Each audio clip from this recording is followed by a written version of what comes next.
Oh, yeah. And I appreciate Tyvis for mentioning FanDuel. But the NFL offers stay hot on FanDuel. And right now, new customers get $150 in bonus bets with any winning $5 moneyline bet. That's $150 if your team wins. So if you're looking to get it on the action, there's no better time to join FanDuel than this exact moment. The app is simple to use, and you can bet on almost anything under the sun, including spreads, player props, over-unders, and much, much more. So visit FanDuel.com/UCSS to kick off the NFL season. FanDuel, an official partner of the NFL, an official partner of the Ultimate Cleveland Sports Show. There you go. We forgot one. This is how you remind me. There you go, Nickelback. That's 2. Nice. Oh, yeah, man. Bangers. No winning ticket today? No, Anthony's working from home, so no winning ticket today. We were trying to get one in for the second half of the hour. All right, very good. How do the Browns get back on track against the Rams? Their defense in particular. Because they didn't look like the Browns' defense, obviously because of some of the injuries, but what do they do? Well, obviously, hopefully, a lot of them get healthier and come back. But I think you got to reassess it. You know, the one thing that stood out to me was the trap play, the runs. And it hasn't just been this game. They've been kind of leaky in the run game over the past couple of games. Obviously, Jaylen Warren had the big run. Baltimore ran the ball pretty decently. So that run game needs to be tweaked a little bit. How do you do that? Well, how you do that is you gotta, first of all, you gotta pray to God that Myles Garrett is healthy. That's first of all. Secondly, you gotta do better on leveraging the football. Let me say it You correct. think praying is going to help Myles Garrett get better? Jesus is not on the field. Could be. It could be. If there is a God, I'm sure he has more important, or she has more important things to deal with. The football guy. Ah, okay. Football guys. All right, so what you got to do is these guys got to do a better job, and it's not just the D-line. It starts with the D-line. Obviously, it's about gap integrity. These guys have to stay in their gaps. But when this ball hits the outside, because a lot of these plays are happening on the outside, particularly it was the zone read, which they struggle with all season. But I'm not even going to go there right now. Is there a reason they struggle with that? Well, I watched some plays with McNuggets that I'm going to break down a little bit later, you know. In the week. Yeah, in the week. But Russell Wilson, first of all, he's smart. Different. Yeah, he understands. Giving love to Russell Wilson? He understands personnel. He understands what was going on, and he just made the right adjustments. So that's why he was successful with it. But that thing, right, when you see zone read, like I say, you have to have your responsibilities is somebody has to take the dive, somebody got to be responsible for the quarterback. And the person that's responsible for the quarterback has to make sure that they quick enough to handle the quarterback. To get him, yeah. Right, so. Well, that's not an issue. Now you're playing a savvy veteran quarterback this week, but unlike Russell Wilson, he's not going to he's not going to get out on the edge. But Kyron Williams had a really monster game. He's been last phenomenal week. this But great. he's one of those guys that finds a crease and he likes to get to the outside. So our linebackers have to stop going under these blocks. That's what happens a lot of the times. We don't have the size, so we go under blocks and use our speed to get around. Sometimes it works, but a lot of the times when it doesn't, you leave that seam, he hit that sideline and it's gone. We got to leverage that football, whether that's the linebackers, the nickels, or the corners. Everybody has to leverage the ball and send it back inside. If it gets outside, he's gone because there's nobody there. See that right there? He gets to the sideline, nobody's there. So you got to do everything you can to keep that ball on the inside shoulder and send it back in. That's one of the main things that I see as a problem. What's amazing is nobody heard of Kyron Williams before the season. No, they didn't. I'm so glad I picked him up in fantasy. In my other league, he's carrying me to a that's what he's doing to me right here. In our league. Do you have him in our league? Yeah, in our league, he just put a backpack on and 40. carried me. Yeah. 40 on Sunday. Yeah, so the Browns will have their hands full. Yeah. I find it interesting that you said that because the undersized linebackers, that's why they're going underneath. Yeah, is this something that you can coach into guys? Is it their instincts? You really do you have to tell them to be less aggressive on certain plays? No, you don't never want a player to be less aggressive, but the thing is, and JOK was a perfect example. You know, he's one of those guys that he's so athletic that he goes under blocks. And I was the same way. When I was a young player, I would either foot fake the guy or go under and use my speed.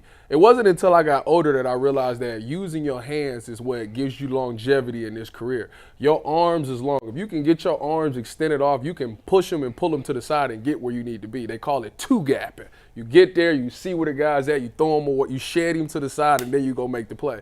Maybe guys don't do that because in the linebacker position, you're dealing with 300-pound guys, so that's harder to do. But if you can get that extension, you really got to like drop your chest down and really get some extension and throw them off. You'll be much more successful in it. But right now, with being 200, 220 at linebacker going up against a 300 guy, I understand why they do what they do. Yeah. But the thing, I mean, there's a pattern here. The Browns' defense, when they have struggled, it's mostly been against teams that have mobile quarterbacks.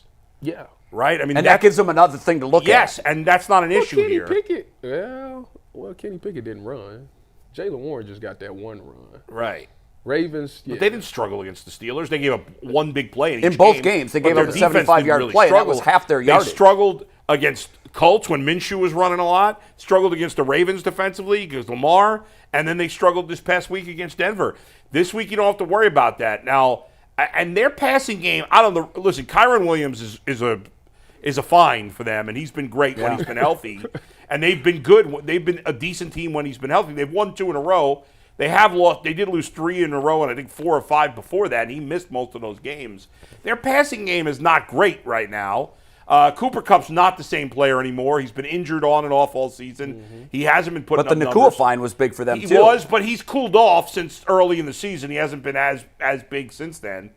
And Matthew Stafford at this point, he's not special anymore. He's just a guy. And I think ultimately it's going to come down, and those are ridiculous numbers for the I was season. about to say he almost got 1,000. It's amazing. Well, but to Bull's point, he went nuts the first 4 or 5 weeks, did. and he has cooled down Yeah, some. he's still but fine, he still but- had nice numbers. not at the crazy pace he was. No, there's early tape on in him the now, season. and guys know what he's going to do. I mean, the key is just Matthew Stafford. If you get pressure on him, it's a problem because he cannot. He is can't totally escape. immobile there. And the question is, will Myles Garrett be in good enough shape for this game? Because I think we all assume he's going to play. Like if he can play, he's going to play. I That's agree. Who the hell he is? The question is, will he be effective enough to cause the havoc to make Stafford uncomfortable? And outside of last week, the Rams have had a hard time converting in the red zone. Last week they didn't. Last Yeah. week they scored. Well, they got their But that's back. against Arizona. And they got their back back. The combination of Arizona and Kyron Williams. Right. The Browns obviously have been good in the red zone defense, but they're going to need to be. I mean, Kyron is the biggest concern. Yeah. Without a doubt on this I team. mean, but the thing is, you got the right player. I mean, JOK is obviously he's played unbelievably last game. You get Anthony Walker back. Even Taki's okay. You know, he could get things done. They just gotta leverage the football. Just leverage the ball. Like I don't know why y'all Explain what that means. keep the ball No, on he the did. inside. Don't Oh, let sorry, the you ball did get it by outside and mistake. get to the sideline. For me, I'll go quickly because I don't have much to say. It's just a matter of getting healthy. If you have Denzel Ward in the back and you have Anthony Walker in the middle and you have some semblance of Myles Garrett up front, you have a great chance of winning this game. Mm-hmm. If 2 of those 3 elements are missing, it's going to be a long Sunday. You know what the crazy agree with thing that? is? This is 2 years in a row that when Anthony Walker's not in there, it's a difference on defense. No, we've seen it. That's amazing. We've seen it. In fact, G. Bush called him a jag, and he reeled that Oh, yeah, back you quickly. did, didn't he you? reeled that back quickly. I'll tell you, listen, we messing it here, man. They see the key to football. If you just really boil it down to, is the run game. It is. It's the key to the whole game. We say, okay, we got to get Myles Garrett on third down. How you get on third down? Yeah, that's right. You earn the right to get on third down. All third downs are not created equally. If you 3rd and 3, you're in trouble because they can run anything. You mean 3rd and long. To do that, you got to stop the run. And we look at the Cleveland Browns. Their defense is dominant when it is 3rd and long, 3rd and 9, and they are getting penetration in the backfield.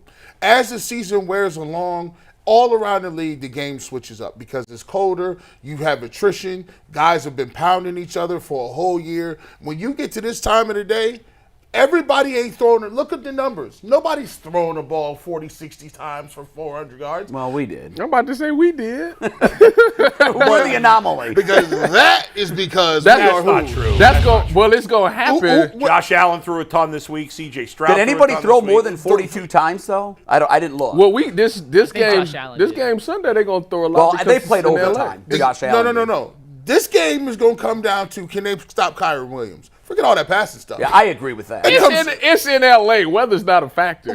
No, weather won't be. We're not talking about weather. We talking about the ground game. I just said it, Tyvis. I didn't say snow or rain. It comes down to, can you stop the run when you know it's coming. And the Cleveland Browns better be able to stop Kyron Williams, because if you can't stop the run on him, now Puka Nacua is wide open. Now you can hit Higbee. Now you can do all that. That's why they stuff. really are complementary. We talk about it's a passing league, but the two elements of offense are very complementary. The run can set up the pass can set up the run, and when you have an offense that's balanced and can do both well, you've got a winning team. It's devastating. I would listen. If people ask me, would you rather play a team that is balanced or throws the ball all the time? Man, give me the throw the team. Throw it. If they throw it 60 times, I know at least 20 of those times I'm gonna get a pass rush. But if you tell me they're gonna split it up 30 and 30, and I don't know what's coming, it could be outside zone, inside zone, play action. Now I can't guess. I can't just say I'm gonna hit a swim move off the football and do this. No, you got to play everything down the middle. And when you start to get to this point in the season, guys are injured. Your guys are not going to be 100%. And it's difficult for defensive linemen to get off of blocks in week 13, 14, and 15. It is. We talk about the hands. Look, hands are great if they ain't broken. Yeah, right. Wrist, hands, elbows. You start to see people really wrapped up as the season goes down. And running the football is all about controlling somebody up front. And you look at what the Broncos did. Broncos, they didn't do anything special, but they just threw the ball 22 times. He completed 13, 14, not a lot. 14. He had 135 passing yards. But that controlled the whole game. It did. It felt like a lot more than that. As you Yeah. were watching the game, I was surprised when I looked at his numbers at the end. I thought, damn, I think it felt like he threw it around a lot more than that. I think him and DTR both had 134 They did, yards. exactly. It's the same number. The Browns were 6th in pass attempts this week. Who passed more? I bet Philly, and I bet Josh Buffalo. Allen, Kyler Murray, Jared Goff, Sam Howell, and Justin Herbert. Okay, Buffalo played overtime. All of them got $200 million except Sam Howell. Wait, let's see who were they? Buffalo? Yeah. Arizona, threw 51 Detroit, attempts. Washington, and the Chargers. 4 of those 5 lost. Who threw 51 attempts? They all lost. Josh Allen. No, what was the second to last one? Washington, they lost. They all lost. Okay, so all 5 of the lost. teams with that many passing attempts, to your point, took L's, So we should've including ran. the Browns. So we Well, should've the ran next ball. the next two guys, 6 and 7. Actually, Minshew, he was tied for 6th. Browns were tied for 6th with Minshew. He won. He threw 41 passes, and Trevor Lawrence threw 39 and won. And they won as well. Yeah. But, I mean, I don't know if it's a trend or not. It's 1 week. Typically, you're right. When a team throws that many times, they're usually throwing because they're behind. So one begets the other. It's the end of the season. It's in the month of December when them weather conditions and their body beat up taking place. Run the ball. Talk about that, the attrition that G. Bush talked about, because I've had players tell me exactly what G said. The month of December is its own schedule. It is. So how do players condition themselves for that? How do practices change? How do games change? Well, typically in December by then. Okay, so if you don't know, you get about 12 padded practice on a season. So so if you go two padded practices a week, by week 6, that's it. You're done. You can't do no more padded practices. So by this, Is that how it normally works? that's they do the 2 new, a week? The new CBA. well, no. but Usually it's only one. You do one a okay. week. Yeah. but some but either- coaches do it differently. Where every team I went to, we Either did way, it you're once. done by December. Right. yeah, So now that you're not getting Yeah, so now you out there with T-shirts and all that, so you're not banging in practice anymore and trying to get your body revved up. You got to do a great job of getting in them cold tanks and doing those massages and all of those things because you got to be healthy for the game. The only thing that's hard is the mindset, getting the mindset right. Obviously, if you practice tackling every single day in practice, by game day, it's just gonna second be better nature. at it. Right. If you're not practicing, like physically doing it, then you lose that element. So what guys would do is they literally make you get into a stance and you have to literally tag off and get out the way. So Wow. tag and I hate move. that. I hated it too, but it definitely worked for game day because you're still in that same mindset. You're doing and everything because everybody's but the doing it, contact. there's no real advantage or disadvantage. Yeah. The bottom line, again, getting back to the defense is who's playing. Yeah. That's Ability really, is great, but availability is way more that's important. really the most Are you important It thing. is. What guys are going to be on the field and what guys are not. And Yeah. as I said, I think it comes down to the 3. Walker, Denzel, and Miles. What is Walker's injury? I think was it a shoulder? No, Walker was a hamstring. Oh, okay. We still haven't heard anything on him. And I asked around yesterday, and they said some people didn't know. Yeah, they had. We'll find out today. The guys that missed last week's game, there were no updates on Monday on any of those. And even yesterday, I mean, obviously it was an off day. Yeah, yesterday was an off day. So today we'll probably have a better clue between what Stefanski says and practice. Yeah. Let all three of them play. You need at least one out of Myles Garrett and Denzel Ward. I think you need two. I really do. I think I can get Taki can make it. JOK can make it. No, I'm saying I said we're talking Garrett about Ward. between Walker, Ward, No, I'm and saying Garrett. if I didn't have Walker, I think you can still make it. I was taking Yes, Walker out of it. listen- I'm just saying okay. Myles and Ward are the two most important players. That's what I'm Absolutely. saying. The front and the back. Yes. You gotta have. If you don't have either of those guys, you're going to be in trouble. That's right. I agree. They're the best players in the front and the best players in the back. They need. I've been watching the games. They need more penetration. They need. If you're gonna play wide like that, your defensive tackles have to change the line of scrimmage. They can't just hold because there's such wide gaps. They're playing two eyes right now inside the shoulders of the guards. Do you like that, by the way?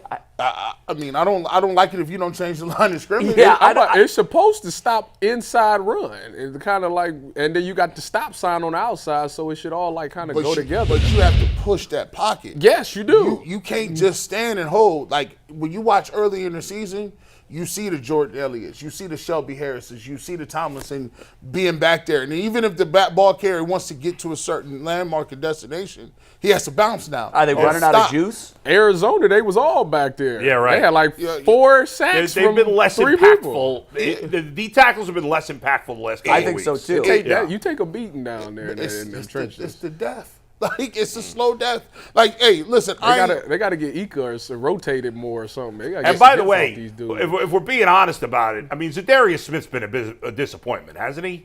Overall for the year, yes, he has. But he good. He usually is good in the run game. On the pass rush side, he has not been. It was funny. Bull, you had pointed out, wasn't there a trajectory of him going down last year? Last year, when they signed him, I was like, okay, it's good. We looked at his sacks. I think he had 9 sacks or 10 sacks. But they all came early. I think all but one came in the first half of last season. So I think he's got like 2 sacks since the midway point of last year. So, and which would be a full season. Yeah. Between last half season and this So one. he's got 2.5 sacks, and I think he maybe had 1 after week 8 or 9. So that's, he hasn't been, again, I don't know what the grades on him are, but just eye test, he's been okay, but he hasn't been great. The analytics are very kind to Zadarius. Okay.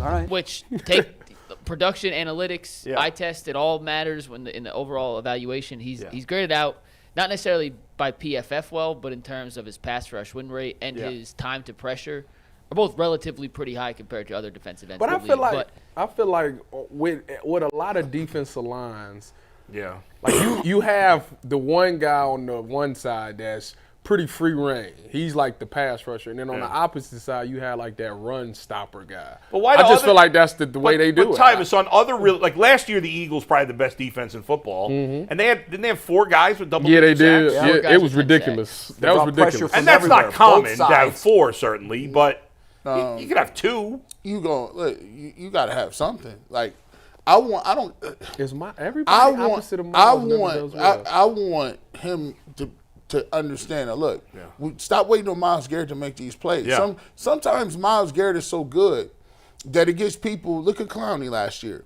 You get to a point where you become fixated on him. Like, oh man, he get another sack. No, why don't you get your hand in the dirt? I mean, look at Clowney and this go year. give me a Clowney's playing sack. great I'm about to this say year. Clowney going crazy. He's this having his year. best year in a long time. And you look at all the guys that they put opposite of him. Olivier Vernon, they tried. They put Emmanuel Ogbah. It's got to be something that's going on. Like it has to be what I'm telling you. Miles must get the free reign to do the pass. Yeah. You got to play run first, then go pass. But to be fair, it has to be. To be fair, guys, Clowney had a good year here in 21. He did. He had a great year. He had He had like 9 his sacks, didn't he? most productive Yeah. year, I want to say. Zadarius Smith talks about he has free reign. When he talk about why he like Jim Shorts, he said he just tells you to go out and play.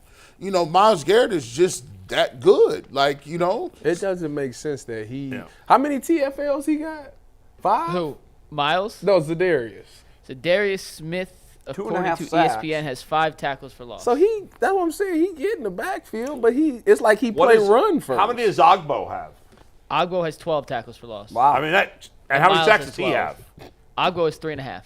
Yeah, I mean, Ogbo's been better. They all. The numbers prove it. I think in the last couple of weeks, it feels like, besides Miles, who didn't really have big impact this past week, it feels like the only guys that have had a presence in the backfield the last couple of weeks are Ogbo and JOK. Yes. JOK's been Right? back there a lot. Those have been the guys. Yeah. And I'll say this, when you have Myles Garrett, you can do a lot of something, man. If you got a beauty queen, she ain't got to have nothing crazy on. Why? Because he's sucking up so many of the offensive line's resources? He's sucking up all the resources. But sometimes you got to realize you might have to come with the 6.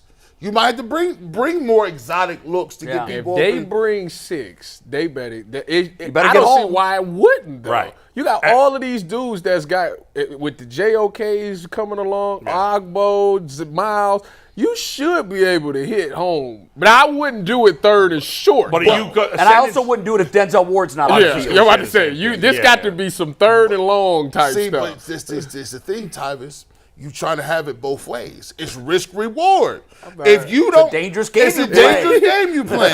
You can sit back. No, because if you do it 3rd and short, they gonna run a drag route, and it's right there. It's 1-on-1, boom. But if he gets to 3rd and 12, if that blitz get there, they might not even make it to 12 before the ball got to come out. I don't like their zone coverage at all. It's not. You don't play zone behind 6-man I- blitzes. listen, I just seen.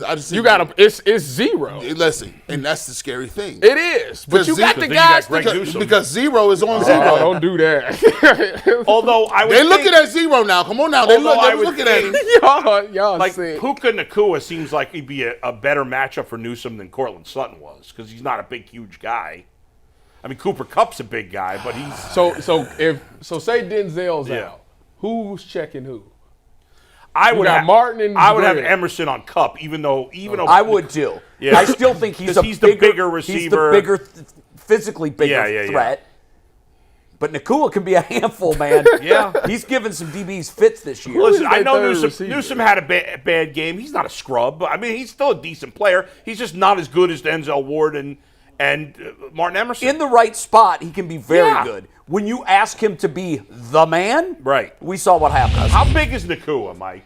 He's not big at all, I don't think. I mean, I feel like he's a slot type of receiver. 5'11", He probably. plays small. I think he's bigger than you guys are Oh, giving really? him He's credit not for. 5'11". According to ESPN, I would say he's 6'2", 210. Wow. Good job out of me. Really? He's a giant. Oh, Does man. not look that big. All right. Oh, I man. take that back. Kupp. He got the G. Bush disease. He's listed at the exact same size as Cooper Kupp. Really? I wonder what his combine height and weight That is. is funny. Here, I'll look that up for you one Got second. Sometimes the fooled. sometimes teams will fudge even the combine. I didn't- Combine's real. I didn't know Cooper Yeah. Kupp was 6'2". I thought they was both like 5'10", 5'11". No, I knew Cooper Kupp was bigger. Man. I'm I surprised. cannot I'm believe that. surprised Nakua is 6'2". Hey, look, the way I see. Real quick, I got his official Yeah. combine numbers. 6'2", 203. Wow. Wow, So- so they're listening he's to 10 slight. pounds lighter. But Oh, man. man. Put some respect on that man's. Man. What a find! You know, we talked about how the Rams went all in when they on the trade for Stafford. Yeah. It was basically they didn't give up as many resources as the Browns did to get Watson, but we talked about when you're all in like that, A, you better win, which they did. B, you better draft very, very well because your resources are limited moving forward. They hit on Nakua. They hit on Williams. That's how you make bold moves. What round did they go? Well, yeah, Nakua was Fifth, fourth, round. fifth. What Fifth about round pick. what about Kyron? Kyron was 2 years ago, right? I think. I'll double check. I thought but he yes. was a rookie. No, I think this is his second year. Yeah, he didn't play much. How come we can't get no receivers?